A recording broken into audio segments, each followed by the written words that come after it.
ناکۆکیەکانی نێوان یەکێتی و پارتی لە هەرێم درێژ بۆتەوە بۆ بەغدا و وەکو هەمیشە خەریکە موچەی فەرمانبەرانی هەرێم و بژێوی هاوڵاتیان دەکەنە قوربانی ململانەی حیزبی خۆیان.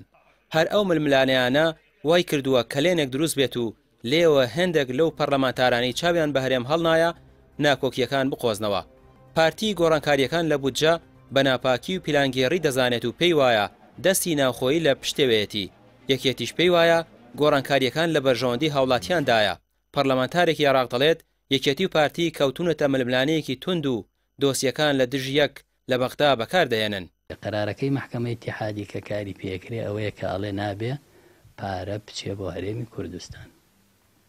ئەمە زۆر خراپە وەوا ئەکات مستحقاتی هەرێمی کوردستان لە ماوەی 15 ڕۆژە لە جێبەجێکردنی یاساکە ببڕدرێ و ئەگەر نەبڕدرێ ڕێگا هەیە بۆی بچنەوە محکەمەی ئیتیحادی و قەرارەکەی محکەمەی ئیتیحادی بێنن بڵێن نابێ پارە بڕوا هەرێم بەم جۆرە. ئەمە بڕگەیەکی زۆر خراپە.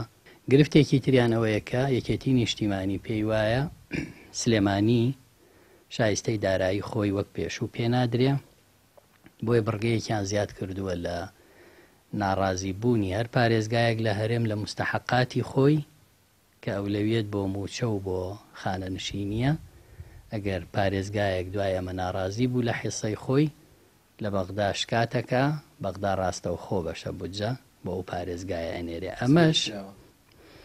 ئەمانە ئێستا بوونەتە بەشێک لە راپۆرتی لیژنەی دارایی و ئەبێ بێتە ناو پەرلەمان. ئەگەر دەنگی هێنا تێدەپەڕێەوە بێ بە یاسا، ئەگەر دەنگی نەهێنا دەچینەوە سەر دەقا ئەسڵیەکەی کە حکوومەت لە پرۆژە یاسای بودجە ناردوێتی. بەشێک لە پەرلەمانتارانی یەکێتی ڕازی بوون بە جێگیرکردنی بڕگەیەک لە بودجەدا بۆ ڕاگررتنی دەرهێنانی نەوتی کێڵگەکانی کەرکووک و نەینەوە لەلایەن حکوومەتی هەرێمەوە کە لە 40 نەوتی هەرێم پێک دێنن. حکوومەتی هەرێم 4 ملیار دۆلاری بانکە بازرگانیەکانی عێراق قەرزارە، فشار لە هەرێم دەکرێت مانگانە 70 ملیۆن دۆلار لەو بودجەی بۆی دەنێردرێت بگەڕێندرێتەوە و لە 100 پاشەکەوتی موچەی فەرمانبەران و موچەشی لێ بدرێت. نزیکەی 4 ملیار دۆلار کۆمەڵی بازرگان سیاسیە ڕێکەوتنە لەگەڵ حەمدیە جافا 4 ملیار دۆلار کاتی خۆی چەکیان بردووە پارەیان لە TBI و بانکە بازرگانیەکانی عێراق ڕاکێشاوە. ئێستا دێن ئەم پارە بە 5 ساڵ لە فەرمانبەرانی هەرێم یا لە خەڵکی هەرێم وەرەگرنەوە کە بانگی 100 ملیار. ئەمە مشکلەیە بەبێ تەحقیقکردن بەبێ ئەوەی بزانی کێ لەم دۆسا تاوانبارە و تێوە گلاوە دێ ڕاستەوخۆ هەمووی لە خەڵکی هەرێمی کوردستانە بڕگەیەک جێگیر کراوە کە ئەو حەقلانەی کە ئەکەوێتە سنووری پارێزگای کەرکووک و مووسڵەوە بدرێتەوە بە عێراق. طبعاً لە گرنگترینیان حەقلی قادرکەرەمە کە غازی کوردستان هەمووی لەوێ، کارەبای کوردستان هەمووی لەوێەوە بەرهەمیە سەر چاوەکەی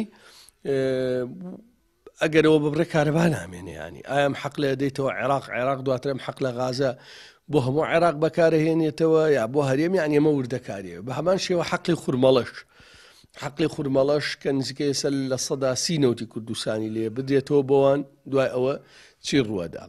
پێشتر هەر گرفتێک لە یاسای بودجە هەبوایە سەرۆک وەزیران لیژنەیەکی پێکدەهێنا لە ماوەی 30 ڕۆژدا راپۆرتی پێدەدرا و ئەو بڕیاری دەدا. ئێستا ئەو دەقە گۆڕاوە هەر ناکۆکیەک لە نێوان هەرێم و بەغدا دروست بێت و لە ماوەی 15 ڕۆژدا چارەسەر نەکرێت پشکی هەرێم دەبڕدرێت. بڕگەیەکی دیکەش لە یاساکە ئەوەیە هەر پارێزگایەک ناڕازی بێت لە بەشە بودجەی خۆی دەتوانێت سربەخۆ داوای پشکی خۆی بکات و بەغدا ڕاستەوخۆ بۆی دەنێرێت. ئەگەر پێش ئەوەی ئەو بڕگانە بچنە پەرلەمان بۆ دەنگدان لەسەری چارەسەر نەکرێن هەرێم و خەڵکەکەی باجی گەورەی ململانەی پارتی و یەکێتی دەدەن.